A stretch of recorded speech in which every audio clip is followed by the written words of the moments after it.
Ryan Williams Bengaluru এফসির এই Aussie footballer এখন তো আর অজি ফুটবলার বলা যাবে না, এখন সে ভারতীয়। কারণ সে অস্ট্রেলিয়ার নাগরিকত্ব ছেড়ে ভারতের নাগরিকত্ব গ্রহণ করেছে, ইতিমধ্যে পাসপোর্টও হাতে পেয়ে গেছে, আর এই পাসপোর্ট তুলে দিয়েছেন তারই সতীর্থ সুনীল ছেত্রী। এবং তার এই পাসপোর্ট পাওয়ার পেছনে কিন্তু বেঙ্গালুরুর জেএসডব্লিউর কর্মকর্তারা, সুনীল ছেত্রী, তাদেরও কম অবদান নেই। মাত্র ২ বছরের মধ্যেই তিনি ভারতের নাগরিকত্ব পেয়ে গেলেন এবং হয়তো আগামী দিনে ভারতের জার্সিতেও তাকে অদূরেই দেখতে পারবো, হয়তো খুব শীঘ্রই দেখতে পারবো। 18ই নভেম্বরই হয়তো বাংলাদেশের বিরুদ্ধে ম্যাচে তাকে সিলেক্ট করা হবে, কারণ সুনীল ছেত্রী পরবর্তী সেভাবে ভারতীয় দলে কোনো স্ট্রাইকার নেই। তো এই রায়ান উইলিয়ামসকে ডাকা হয়েছে ভারতীয় শিবিরে, আর তাকে আমার মনে হয় না যে না সিলেক্ট করার কিছু আছে। যদি ফিফা তাকে খেলতে দেয়, তো রায়ান উইলিয়ামসকে ভারতীয় জার্সিতে এই 18ই নভেম্বরই কিন্তু অভিষেক হতে দেখে নেব আমরা। তো একজন অস্ট্রেলীয়, তিনি ভারতীয় নাগরিকত্ব কেন নিলেন, কিভাবে বা নিতে পারলেন? তার মা ভারতীয়, অ্যাংলো ইন্ডিয়ান, তো সেক্ষেত্রে তার নেওয়াটা খুব সহজ ছিল। কিন্তু তার থেকেও বড় কথা ছিল যে তিনি ভারতের হয়ে খেলতে চেয়েছিলেন। তিনি অস্ট্রেলিয়া দলের খেলেছেন, আন্ডার-20, আন্ডার-13-এও বোধহয় খেলেছেন, একটি প্রদর্শনী ম্যাচ সিনিয়র দলের হয়েও খেলেছেন।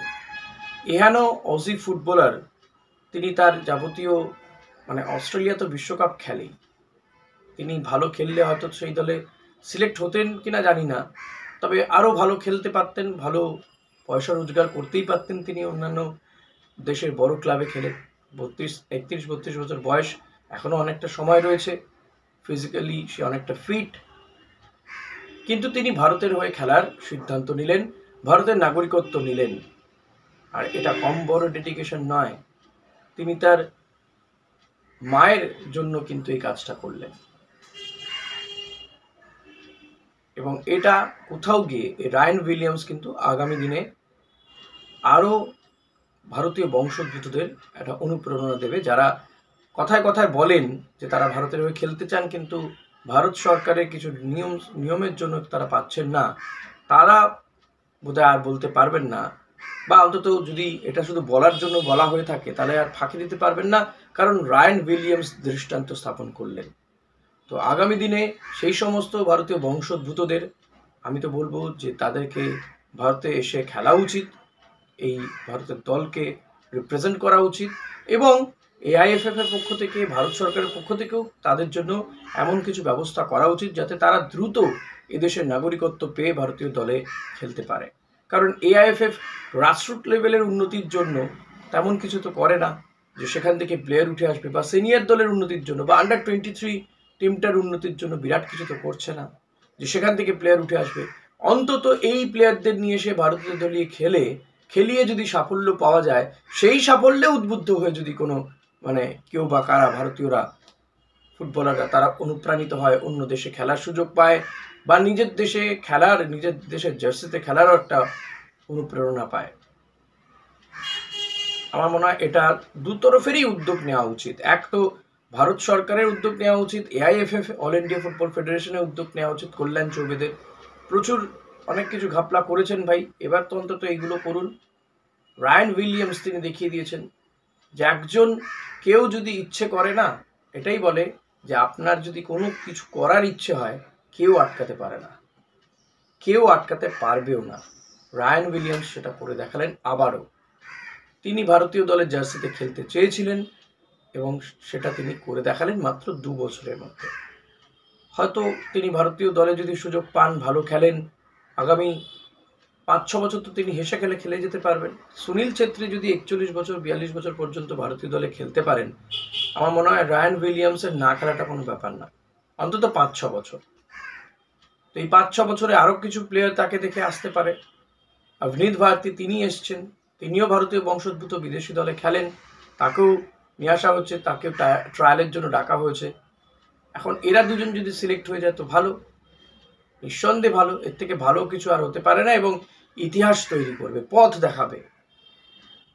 বিভিন্ন দেশে ছড়িয়ে ছিটিয়ে থাকা এমন প্লেয়ারদেরকে বাছাই করতে হবে, বাছাই করে নিয়ে আসতে হবে, এবং তাদেরকে যাতে পাসপোর্ট দিয়ে দেওয়া যায়।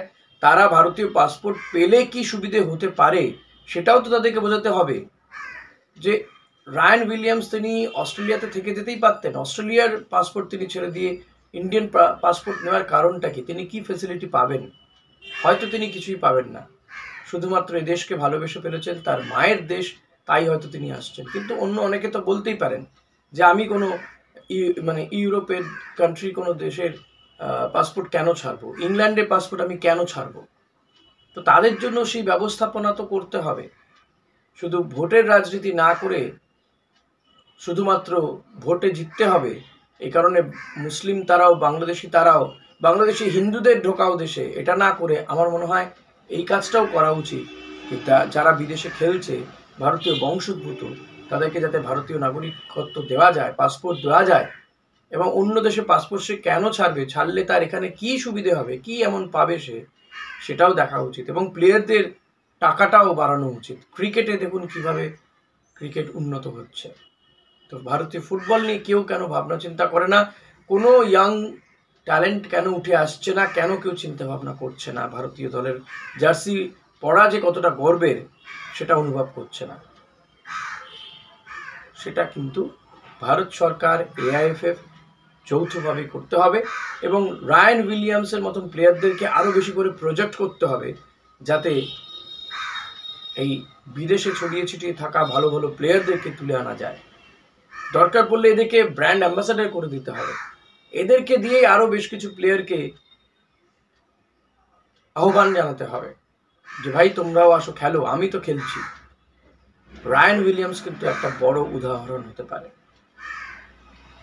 আরাতা ইজুমি এর আগে খেলেছেন, কিন্তু তিনি ভারতীয় দলের হয়ে বিরাট কিছু করতে পারেননি, কারণ তার অর্ধেক সময় তিনি ভারতীয় লিগেই খেলেছেন। ইস্ট বেঙ্গলের হয়ে প্রথমে খেলতে এসছেন, কিন্তু এই রায়ান উইলিয়ামস কিন্তু বড় জায়গায় খেলা, অস্ট্রেলিয়া এই লিগে খেলা প্লেয়ার, ভালো মানের প্লেয়ার। তো তিনি ভারতীয় টিমকে অনেকটাই হেল্প করতে পারেন, শুধু নয় বদলে দিতে পারেন। তিনি উইঙ্গারে খেলেন, কিন্তু তাকে হয়তো খালি স্ট্রাইকার হিসেবেই খেলাবেন, এবং তিনি গোল করলে গোল করার জায়গায় কিন্তু তিনি থাকেন এবং গোল করেনও। বেঙ্গালুরু এফসির হয়ে প্রচুর গোল করেছেন। ভারতীয় দলে একজন স্ট্রাইকারের বড় অভাব রয়েছে, গোল করার অভাব রয়েছে, উইঙ্গার রয়েছে, কিন্তু ভারতীয় দলের স্ট্রাইকারের বড় অভাব। সেই অভাবটা অন্তত পূরণ করতে পারেন রায়ান উইলিয়ামস।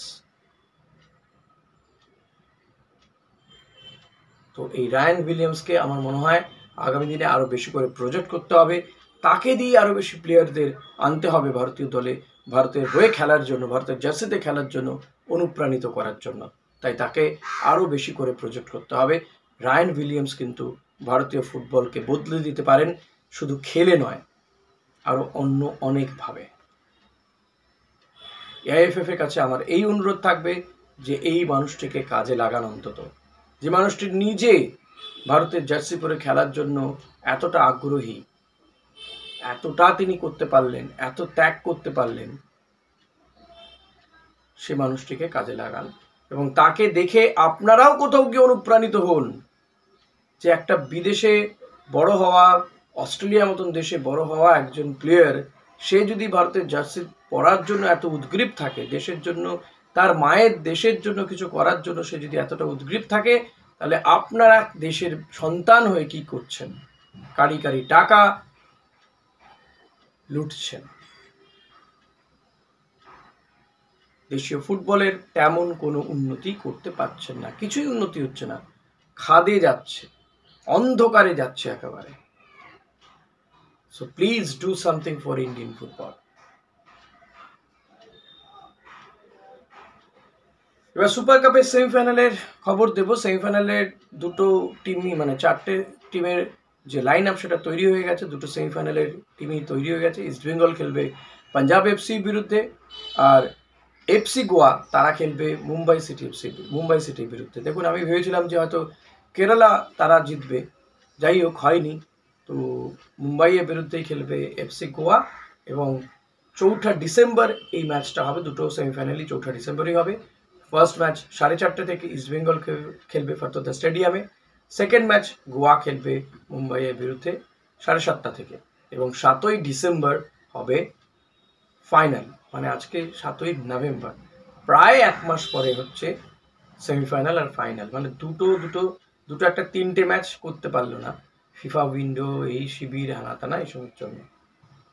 কি বলবো আর, ভারতীয় ফুটবল নিয়ে সত্যি আর মানে এই জায়গাতেও বলবো যে এই অন্ধকারের মধ্যেও আশার প্রদীপ রায়ান উইলিয়ামস, তিনি প্রদীপ হয়েই আসুন ভারতীয় ফুটবলে, এই কামনা নিয়ে আমার আজকের এই ভিডিও শেষ করবো। আর কিছু বলতে ইচ্ছে করছে না। Thank you.